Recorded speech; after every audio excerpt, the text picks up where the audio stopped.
Hey guys! Welcome back to DNN. I'm Nox, the N of DNN. And I'm Divine, the D of DNN. Welcome. Nice to meet you. Nice to meet you. We would really like to extend a warm welcome to all our subscribers. Welcome back. Thank you for rocking with Our us. world. Okay, our world and with us. Yes. And welcome if it's your first time. We really have been noticing a lot of new subscribers. So hi.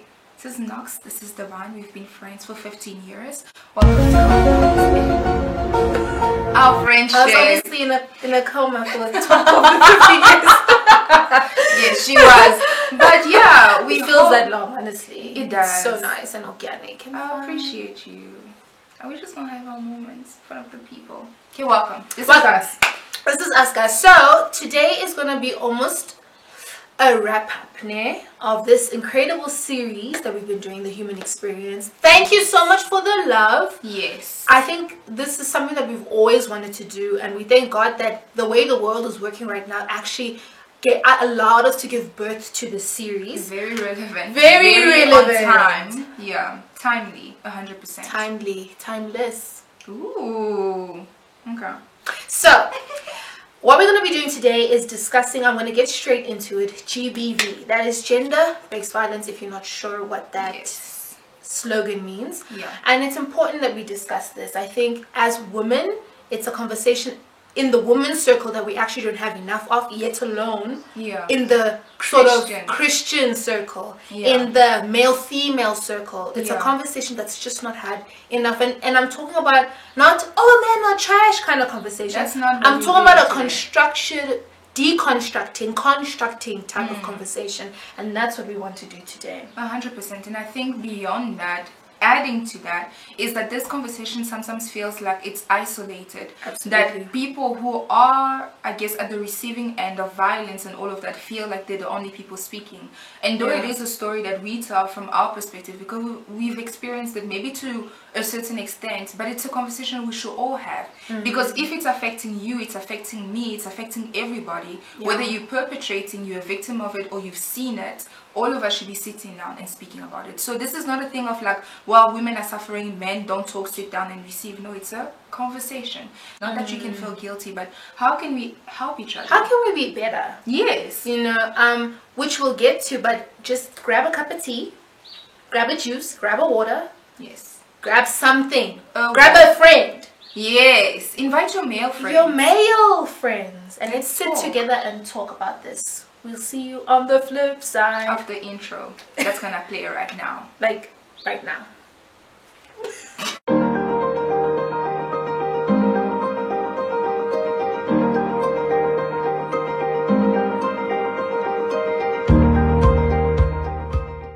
Okay, so welcome back. I'm glad to see that you've got your beverages. So let's get into it. I think as a little recap of how we've been doing things is that we've got like a framework in our minds, and that is what informs the way that we speak about these topics. Absolutely. And for us, it really is the word of God above all things, above my feelings, above her feelings, above all of that is that is what is my point of reference, because the topics that we're talking about are very sensitive. Yeah. And if I look at it through any other lens than the fact that I am a child of God first, we gonna fight. Yeah. 100%. Not to say that we are rigid in the way that we look at things. It's just that whenever we come to a conclusion, it'll always be based on the word of God. We come back home. We come back home to who we are. Yeah. And there's no shame in that. Yeah. So we just wanted to always set the tone so that every time we engage with such heavy and, like Divine said, sensitive topics, you guys know exactly which heart. Because our heart, in summing it up, will always be for the better of mankind. It'll always be for the good. We will never, for me personally and for Divine, I know for sure, it'll never come from a place to distract, to cause division, to alienate. No. And to take sides, to be like, well, women are suffering, so men are trash, and any out of any other way. I think it really is, like you say, constructive. So you bring it because the truth is light. It's gonna expose a lot and it's gonna make you uncomfortable, but we're not gonna leave you there. Yeah. We can't live in bitterness and anger. We all know what that breeds, and that's not what we stand for in this channel. So let's go. Yeah. Okay, so I think I love this discussion. GBV, I feel like it's a discussion that I would have loved a bit more when I was younger, because there were so many things that happen and so many things that we see, even if we don't necessarily see it from our home, we see it from other people's lives, and we see it from TV, we see it from, sort of like wherever we see it, but we're never really making sense of what's going on, because it's not something that's spoken much about. You sort of see it, oh, this is not good, and it's like that's basically where it ends. So I feel like in the time that we're living in, one of Nina Simone's famous quotes is like, an artist, the duty of an artist is to reflect the times. I think to spin it over to us, our responsibility as the youth of today is to reflect the times. And what is happening. And also what is happening is that we actually can talk. We have so many, that's how this all came about, is social media and reading things and seeing things, and we have a responsibility that we have this tool in our hands to bring to you this conversation about gender-based violence. 100%, and I think it speaks to responsibility, it speaks to understanding that you do have a voice and that you have something to say. And I love what you say is that this is an issue, it's not new. No! You understand? No! It's not new, and I think now as a generation, it's like this is something that for the past 20 years you've seen. If you have not been at the receiving end of this, you've seen it perpetrated some way, somehow. But all of a sudden now it's like, okay, now I can actually vocalize my opinion on this. And the fact that it affected everybody, like you see, but there's no spaces, especially in our youth, especially in the black culture, especially when something that bad happens. It's almost like in the African culture, the worse the thing, the least we speak about it. And it's like, but Mom, I saw you getting punched last night. Not my mom, I'm just saying, like, that could be a child. But then you never speak about it. It's the more damaging it is, the more you should be speaking about it, but we don't. And so we see this cycle, but we're going to get into it. I want to get into the cycle. I love it because you're actually starting us off. Is that at the end of the day, a lot of these issues that a lot of us experience, deal with, come to see, start at home, right? So a lot of us, whether it's gender-based violence or whether it's odd family dynamics or whatever, a lot of the habits and racism and things that we learn start at home. And I know for a fact in a South African context that a lot of the stuff that people are doing, it's almost like, how they say, what you do outside is what's happening inside, right? So if you flipping it on itself and saying what's actually happening outside is what's happening at home, 100%, that's where it starts. And I know a lot of our family units, especially as South African black people, have really been deterred by various things. I know for a fact I remember my mom was telling me about just how they grew up where they were in the township, and she was saying a lot of the times that the males were never home. So the males would because there's this societal hierarchy, patriarchy rather, that men are the providers. So most of the times men would leave home and go look for work. They would go to farms or mines or factories and go work there and then come back at home, which obviously, like, from this is our perspective of my mom, disrupted that sort of like unit, that family cohesive unit. These men were obviously exposed to a lot of things. Now once again, this is not to think for men, this is an observation that was made. So these men left, got exposed to very violent circumstances, a lot of oppression from their so-called white masters, and there was a lot of things going on. She even told me that they used to pay them in booze. So when you were working, you wouldn't be paid money, you'd actually be paid in booze, which we know a lot of times that violence and booze goes together. Like, you can't even tell me. So you have an angry man, an oppressed man that's drunk and is coming home. And then he's coming home. What do you think is going to happen? What do you think is going to happen? And the children are going to see that. The sons of the house are going to see that, oh, this is how a man acts. This is how he enforces authority. This is how he treats his woman. And that thing is not spoken about, it's not dissected, the family ignores it or buries it, whatever. That's his frame of reference. Then he goes out there and it's going to be a cycle, and that's how cycles start. And that's what I actually wanted to touch on, is that everything that happens in our homes, and that might not be, that's a single perspective. It's a single perspective in a multitude. You understand? And there's so many variations of that. And we can also get into how that's also generational. It doesn't excuse it, it explains it. Again, we're not making excuses for abusive situations or whatever, but it is the reality that that is something that was perpetrated. And when they come home, and I love what you say, it's also about setting that example. Because whether you want it or not, children, they are like sponges. I think about them as sponges. I think about them as soil. they're constantly being planted into. And what we're not careful, because you can't help but be planted into, especially at a young age, you don't have... It's so fertile. You understand? Everything and just expensive, gets in. And so if you don't take the time to actually question and remove it later on in life, it's what you see. And I love what you say, it's what's perpetrated, it's what is reinforced. So when we say it starts at home, I think that is one little way in which we can see it. I mean, obviously this is like extreme. It can be as subtle as just verbal, because remember there are scales to abuse. You know, so when it's physical, that's obviously the attention that is given to it, because you can physically see it, physically feel it. But there is different types of abuse: emotional, psychological abuse, financial abuse, and sexual abuse. Sexual in abuse. Marriage. Your husband can rape you. You know,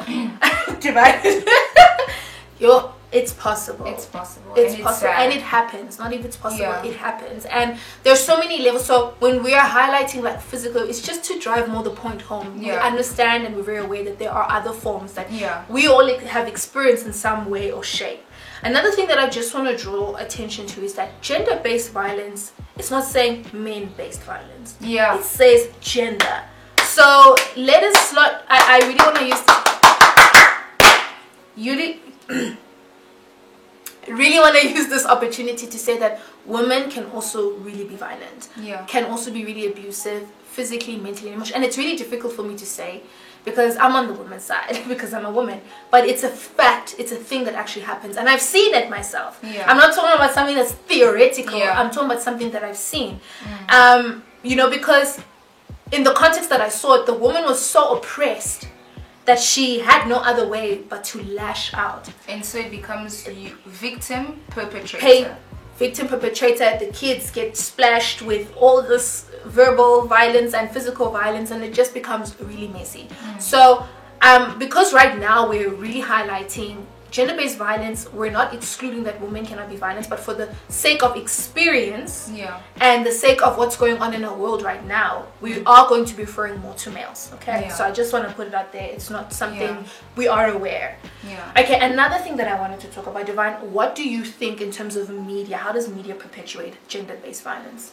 Sure, I think that is... Are we turning into like an interview? No, I mean we're having a discussion, a conversation. Sometimes questions are asked, sometimes we just answer them, you know? I really think the media plays a role in the sense that it's very subtle, first of all. I think when we think about gender-based violence, we just think about somebody who was stabbed a couple of times and she was hung on a tree, and you know, that's the picture that we have. And so when we fail to recognize the microaggressions that lead up to that, I think that's when it becomes really dangerous. So when I think media, I can't remember a film where it was almost like overtly, or even the news or whatever it is, or music video that was so overtly objectifying and stabbing women or killing women or getting to that place. I don't remember that. But I can pinpoint the little ways in which women were sexualized, in which women's bodies were weaponized in such a way that it led up to a place where when we get to seeing somebody getting killed, losing their lives, it's like, how did we get here? But it started in the small ways. Like, I genuinely, here's the thing, I believe in making choices for yourself, but I want those choices to be informed well. So if a woman wants to be in a music video and be half naked or whatever, if that's your choice, that's your choice. But if it is in a way that is objectifying you and making you look like you're just something to be owned, it will lead later on. And I'm not saying like it goes from you in a music video and you get killed, but if that narrative is put out there long enough, women will not be seen as human beings. They'll be seen as people or things that can be owned and that can be used in any sorts of ways. So I think in the media, it is in a way that women are portrayed in film as fragile, as something to be saved, as something that is, you know, so... Yeah, no, I get what you said. Yeah, I don't know if I'm making sense, but it's so fragile. It's something to be owned. It's something to that you can dispose of at any point. You understand? We see that in films and in music videos and stuff like that. So, women are to be had, and when you've had your fun with her and you're done, chuck, next woman, let's go. You understand? And that is very dangerous, because not everybody is pathological in that way, that is the association that they're gonna make. But if they grew up in an environment where this is what they saw, remember, at home it starts with the reinforcement, and now they see that in media, when they actually, remember, it's a sponge, it's been taking in information, and now that information is paired with what media is portraying women to be, as sexual objects that can be used all the time.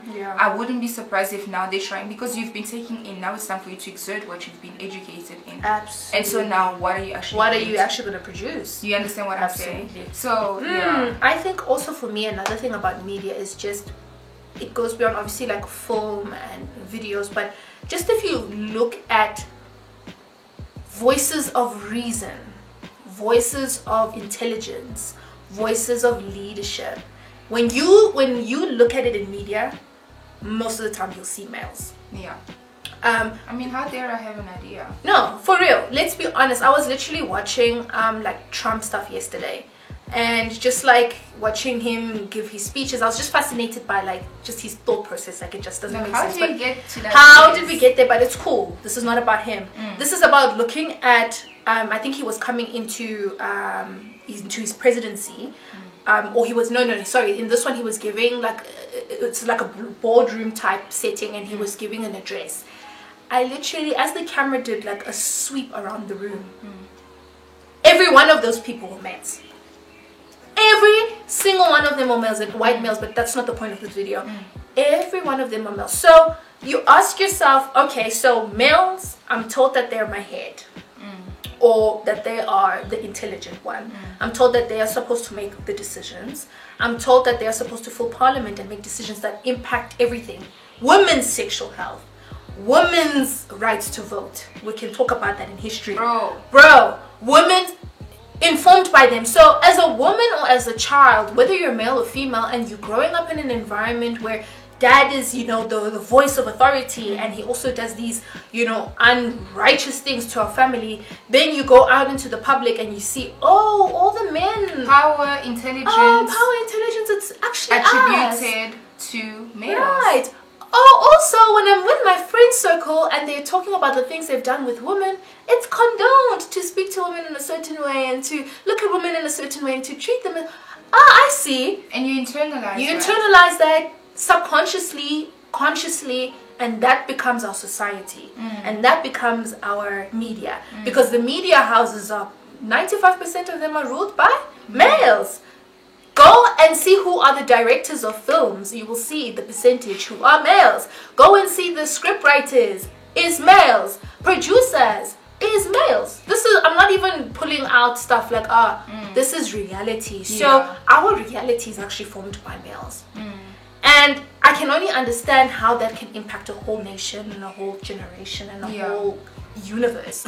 Or what is it? Narrative. Narrative. And just speaking on the point about perpetration, I think another place which and I think as a Christian I also get very sensitive about and very scared to talk about, is how religion has perpetrated and reinforced and was used. Now, it's tricky. It's a sliding scale, because it's like, no, people took something that was beautiful, and recognized it in the men and made it something to deliver their own agendas and their own, or try to create their own ways of life. Right. So I really get touched, because a lot of the times media, and I think I understand why people are so upset, because a lot of times you've seen like Christian or sort of like Catholic and whatever, there's always that thing in the Catholic priest who always manipulates females.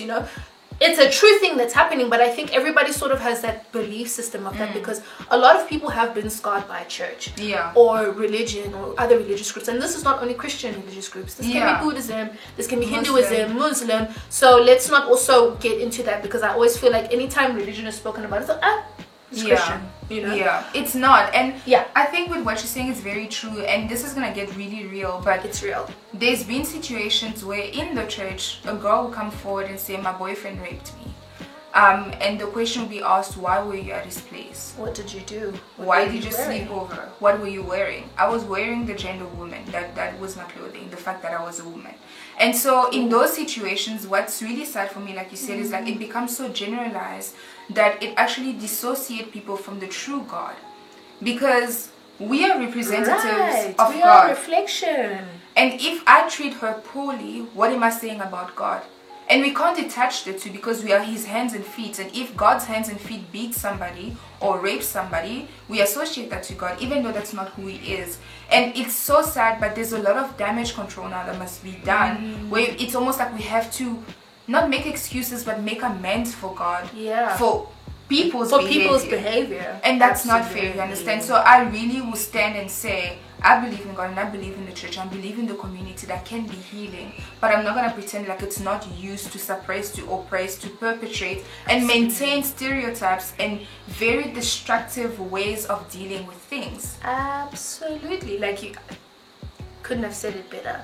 And it's really unfortunate, like you said, because I think we were fortunate enough to have experienced such an incredible experience with God and the community that church really is supposed to be and has to offer. A community that stands up for what is right, that stands up for equality, that stands up for empowerment. That's exactly what I wanted. That stands up for empowerment. I'm so fortunate, Divine, and I'm so fortunate to have experienced that, but I know a lot of people have not experienced that. I know a lot of people want to detach themselves completely because of having a situation where they couldn't come forth to a place that was supposedly a hospital for the broken, and they couldn't come forward because of the simple truth that actually males still have power. And I think even looking at that moving forward, like we said, we're not now here antagonizing and protagonizing people in a situation like that. For example, where a guy who is in a church rapes a girl who is in a church, what do we do? You understand? How do we deal with that? And I'm not going to say like I'm the end all and be all of all wisdom. But it's like, how do you tend to somebody that's hurting and understand that this person, I mean, where else is he supposed to go? If the church, and we're speaking truth now, if the church is supposed to be that hospital for the and because of my belief system, I always have to come back to a place of, okay, you vented, warranted, it was you're supposed to be upset, now what? You know, and where to how to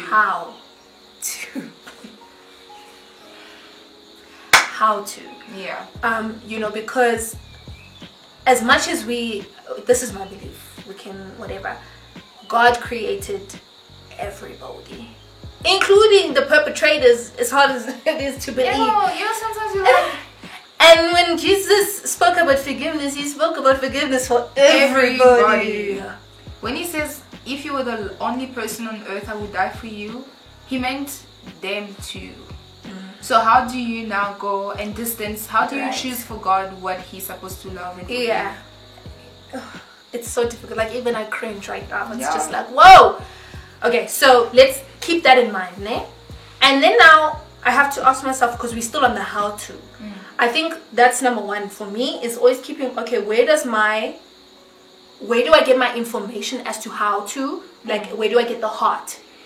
I know it's from God. But now I ask myself is, as a woman, what's my role in fixing this gender-based violence thing? And I want to deter the conversation, because a lot of times that's how people ask it. It's like, okay, ladies, what are you going to do? Okay, so we're going to carry pepper spray, and we're going to wear long dresses, and we're going to walk in groups, and we're also going to ensure that we're indoors by 6 o'clock or before the sun goes down. 5 o'clock, actually. 5 o'clock in summer. Oh, no, in winter. In summer, it's a little bit 6. I asked myself, what is the male's role in gender-based violence and mitigating all these imbalances that are happening? Because nobody is requiring a man to do anything. So for me, the solution lies in that thought, like that mentality and that heart towards understanding that everybody is hurt, everybody needs healing, plus bringing towards to say, okay, I can't do this alone. We can't do this alone. Women can't be marching down to say, hey, our lives matter, or, you know, our safety matters, and there's no male in sight. There's no male in the conversation. And I think this is the video that is trying to, even if it's a speck in the ocean, it's trying to get that conversation going. How can a male be a part of this? Friend, You know, as you were speaking, I was thinking about it, and I also want to go through that trajectory of it starts at home, it starts in the media, it starts in our churches, and then moving forward. Right. What I understand from that as well is, like you said, it's like, okay, we always trying to make room for how can I be safer. But I make it easier. But I don't think the solution should just be in how we should dress, in how I bought literally my first year coming to university. I said it as a joke, but I was like, Mom, can we please go buy a taser and pepper spray? And she didn't beat. She literally, there was no beat in how she answered. She was like, okay, cool, let's go. Because it's almost like it was assumed that I would be in danger. So in the same way, there's preventive ways to keep me from dying at the hand of a random person. How can we then make it a thing as well where just don't kill people? Okay, so it's like all these things, it really is frustrating to me that it's always preventive from the woman's side. You understand? It's always in the way that we dress, in the way that we carry ourselves, in the way that we should respond, you know, to how we greet it. Just smile and wave and be polite as you go. But how about, you understand? But how about we also teach the men how to comport themselves? And like I said, it starts at home. And this might hit home for some people, but it's like, it's in the way that we educate our sons as well. Absolutely. And it goes both for father and mothers, and for grandmothers, for grandfathers, for uncles, in the way that we're teaching people. If as a woman in our own home, for example, you're told, well, you can't wear certain things because you're tempting your brother, what is that telling me as a woman? That my body is a temptation, that my body is the problem. And what is it telling the man? The son, that his urges are something that should be pacified, not dealt with in a healthy way. Not say that this is not for you to take and for you to partake in, is always for her. It starts at home. It starts at home. A woman, when you're in a family gathering and you're swimming, you have to wear a long dress over your bathing suit or a long t-shirts and pants to swim at home. What is that saying to the guy? So that you don't entice anybody. You understand? So it starts at home. We never deal with the real issue. The issue is that your sex drive has wrong impulses and they're directed in the wrong way. Absolutely. Or it's a God-given thing. Your desire is God-given. So how about we channel it in a way that doesn't villainize a woman and her body, and doesn't villainize your urges, it's just contain it in the way that it should be. And then we go into media. Not even, you know what, friend, it's really about, like you said, I love it. Let's have a conversation with our young males, our middle-aged males, our old males, to say, okay, look, this whole thing of looking at even your sexual urge as something to be contained, I think is also quite dangerous. I think at the end of the day, males have sexual urges, women have sexual urges. I don't go because there's this thing that somehow male sexual urges are that much more special and that much more dangerous than a woman's sexual. It's those little things. Teaching your sons that they are much better. Women should be cleaning and whatever, and your sons should just chill. King status, and you haven't even dropped your balls yet, is one of the reasons why we're here. This entitlement, the woman the world owes me, you see it even in our, I think for me what makes me frustrated is that we have these young males who are my age and still acting like they were born in 1920. It's like, bro, what's going on? You literally have access to reading material. You go to the finest schools. We're here in medicine together. You watch news, you read books by all these incredible people, but still you can say that a woman's place is in the kitchen. I won't take my woman standing up for what she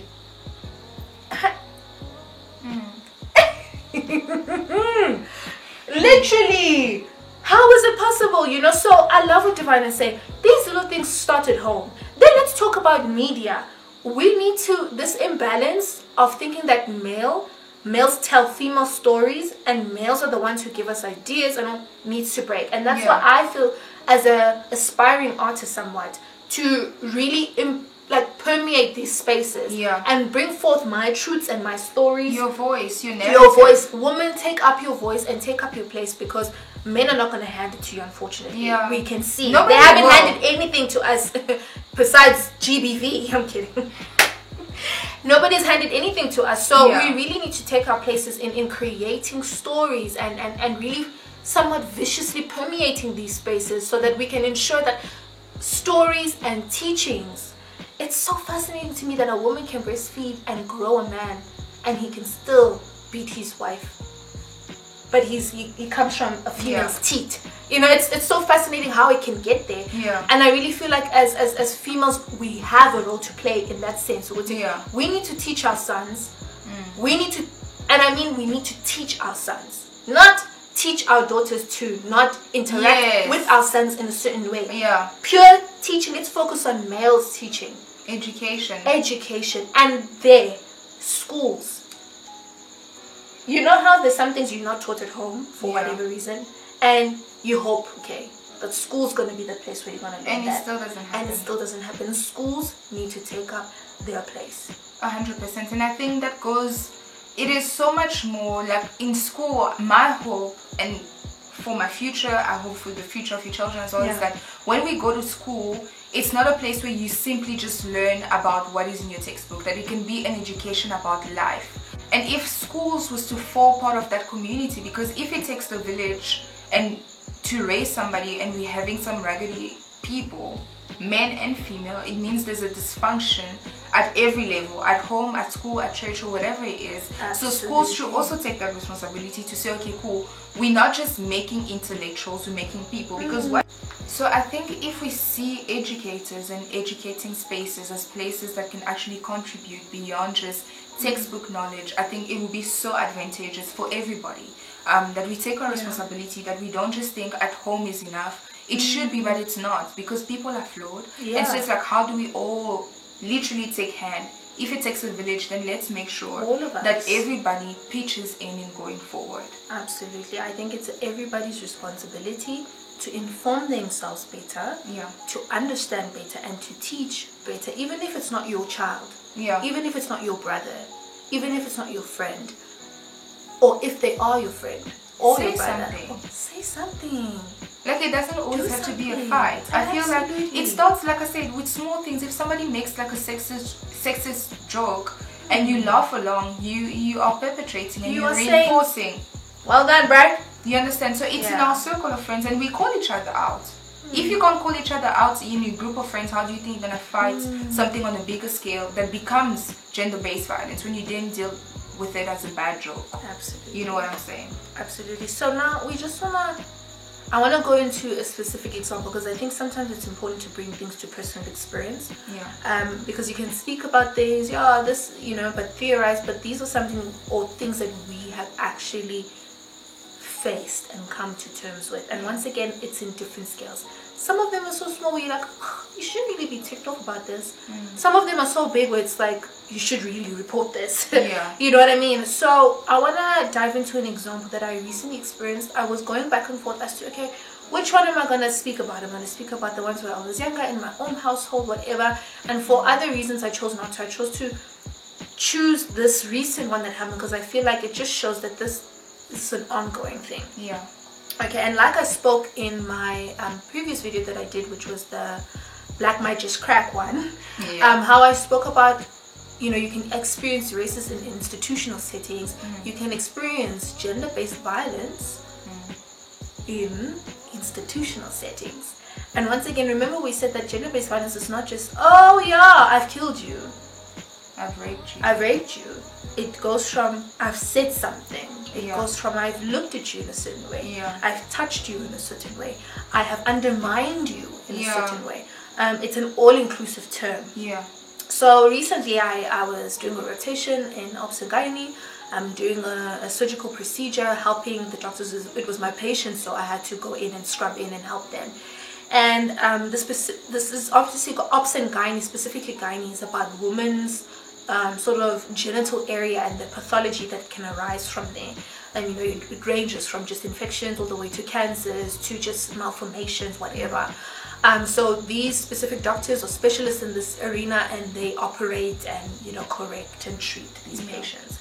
So for this specific woman, she had a cancer in her vaginal area, and they were going to remove it. I don't think it was infiltrated deep enough to, you know, warrant her to not have the operation. So that's what we're doing. So she was my patient. I saw her and I had to scrub in. So the woman is lying sort of like in a, you know, when you're giving birth, they call it a lithotomy position. So with her legs up, and then they're operating down there. So these two doctors, male doctors, are sitting in front, they're operating, and then I'm sort of behind, or the side, just looking over, helping where I can. And so there was a part where he cut an artery, or whatever, because he's cutting obviously the cancer itself, so you're bound to cut something. And he cut an artery, and some blood started shooting out from that specific wound. And then I was just like, obviously it's like, oh, it's blood, so let's put pressure on it.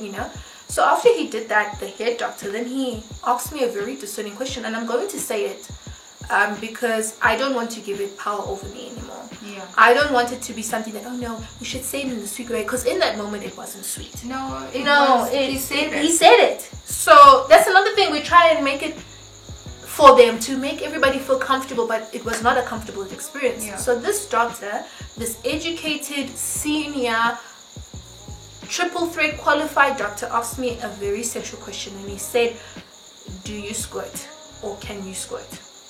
Because the woman's blood now was squirting, so he was putting pressure, and he asked me that question. Initially, to be honest, guys, the setting is academic, so it didn't click immediately for me. It wasn't like, oh, this is what he means. It was like, I let it slide. I'm like, I don't understand what you're referring to. It's like, no, you can see this woman's skirt. What other types of skirting do you know?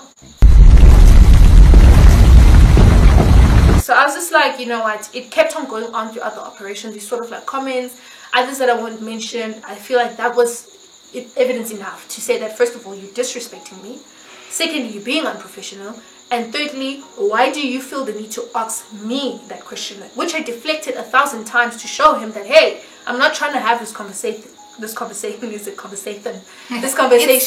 It's Satan in a conversation. I'm not trying to have this conversation with you, And you're disrespecting your patient. She's in a vulnerable situation. Absolutely. She has this literally cancerous form growing outside of her, even though she's unconscious. Yes. Even if she wasn't there, it's very unprofessional. Like, I remember when Knox told me, she was literally sitting on my floor, I was sitting on my chair, and I got so angry. It's inappropriate. In that situation, he did not speak out. He just looked dumb. He looked dumb. You know when someone is like doing this with their eyes, you're like, oh!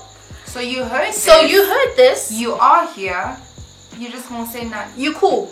And that's the whole thing as well, about the positions of power. Because he was the head. He was the head, and this was a doctor trying to, like, he was specializing to get to the level that this doctor was at. I was stunned, and I was like...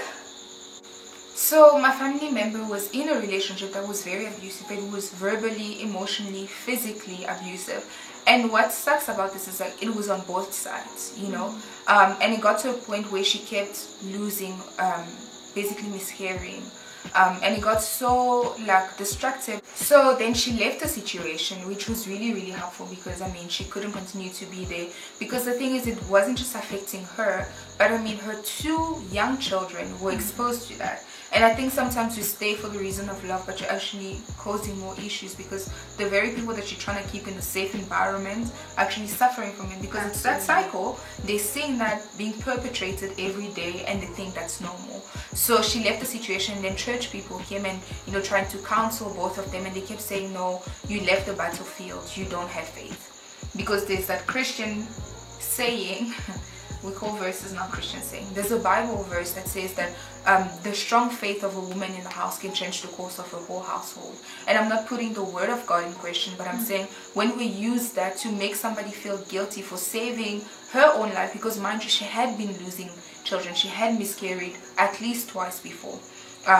So you understand, it's the trauma, and continuing to be in that situation is really just unhealthy. And they basically were guilting her and saying, no, you need to go back into your home and fight in that situation, fight for your children, fight for your life. And I'm not going to speak into like what is right and wrong in that situation, but what I want to call out, like you said, even in the spaces where it's Christianity and you think that there will be that presence of mind that there's 2 people who are hurting here. There's a perpetrator that clearly has issues and clearly needs help, but we can't put this person's help and their needs above this other person's needs that also need a safe space to continue to be a human being, to prosper in her businesses, in being a mother, in carrying another child at the time, So in that situation, it really hurt me to think that she's not the first one to hear something like that. And that is a narrative that's being pushed in the church, that you have to stay in this situation to prove that you have faith, that to prove that God is with you, to prove that you're a woman. You understand Apparently, what I'm saying? woman is equated with struggling and enduring it. You understand what I'm saying? So it was really, really scary. I had heard about things like that, but to actually see firsthand that this is a reality that somebody's going through. And even in our conversation, because I'm very open speaking to her, I could see like the wheels turning in her head that maybe if I go back, things are going to be better. God is going to bless this union, and God is, and I'm not saying God can't repair. I'm just saying it's the doctrine. You understand? It's the doctrine, the teachings of the society that is so difficult. And that's why even when people, men or women, meet somebody, that they can see there's signs of pathology, there's signs of like he yells a little too hard when you guys fight in a relationship, or she cuts with her words when she's angry and calls it her personality. When you see those little things at the beginning of the relationship, because you've been taught that this is something that you're supposed to enjoy and pray through, you get into a relationship that turn into marriages, that marriages don't do anything else but expose what it was already there. Absolutely. You understand? So in that situation, I also thought, wow. And I'm realizing, God, this is actually something that people who claim you would say to somebody that's been traumatized in those situations. And it continues. We said we're looking at structures that don't only perpetrate but maintain these gender-based violence and these tendencies, in the church and people using it the wrong way can be one of them. Absolutely. And these are just but two examples, and I'm sure of a lifetime or oceans of experiences that we've had. And I know you guys also have your personal experiences, and Devon and I want to extend the platform.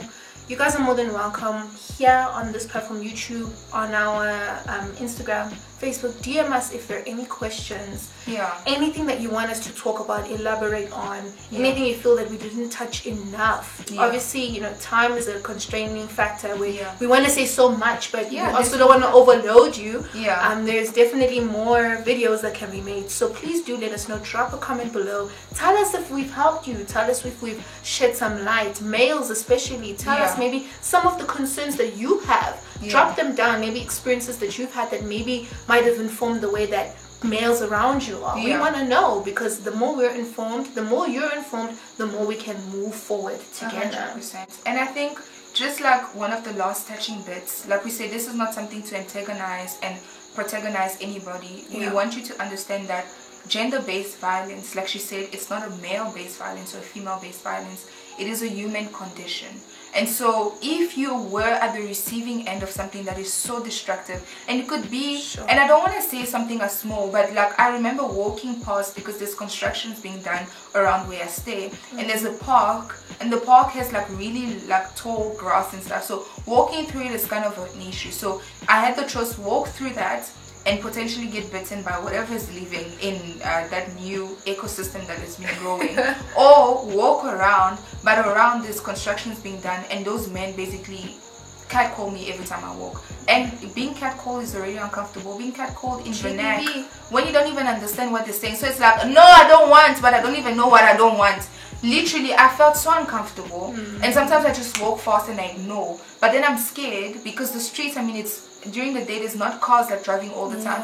I'm like, what's stopping people from just grabbing me and say, oh, you papa, you hood, and I get victimized, you understand? So it could be something that small, or it could be something big in an operating room, when you think it's safe, when you think, I'm making career moves, I'm learning, and somebody says something like that, that takes you back and reminds you of your gender. There's nothing worse for me than to be reminded of my gender in a way that is demeaning.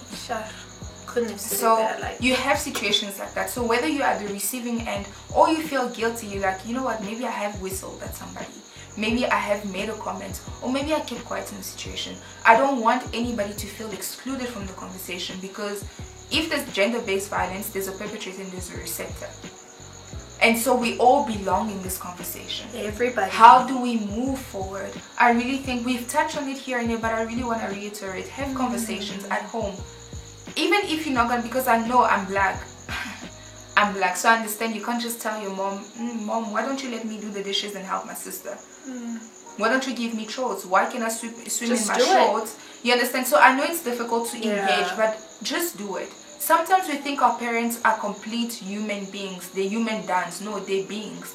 They are still being conjugated. They can still be taught in a respectful way, in a loving way. They can still grow. So sometimes we can teach them without being arrogant, without saying, Dad, you're kind of sexist, without saying, Dad, you're kind of racist. It doesn't have to be a fight all the time. In the small ways, you can say, no, Mom, since we're drawing up our chalkboards, let me put my name there.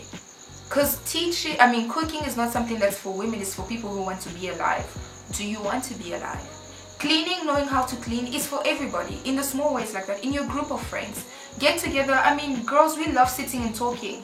Talk if that's what you want. Play games, but still have these conversations, because it's important. You might not realize, but it's the small things that lead to the big things. And when big things happen, be part of the conversation. Yes. Don't feel like you're excluded because you own a penis. You are part of the conversation. You are part of the talk. This is the time, actually, to actually stand up and stand with people, because otherwise, where are we going, guys? We keep saying the future is female. It can't get as hot as this, and there's a civil war or something. I don't know. If the future is female, how are we gonna get there without men? Last time I checked, you still need sperm. We all need to make it there. Let's not dismiss one another, either as people or each other's pain. Sorry, I just had like a flash of swimming things. Anyway. Sorry. Where were we? Sorry. Yeah. But the point is, we need each other to get to the front line. This is not a battle for women isolated. It's not a battle for men isolated. It's a battle for humans. Because like she said, it's a human condition and it needs a human intervention. So guys, thank you for watching our TED Talk. What? No, Divine and Nox. Thank you guys so much for joining us. We really appreciate it. It's such a rich conversation. It's such a lovely conversation to have. I feel so free. I feel so light just talking about it. And I hope that you watching this, you feel even lighter as well. Male or female, whatever experiences that you've been through. So don't forget to like, comment, and subscribe. And we'll see you next time. On DNA. I'm supposed to say bye. Okay.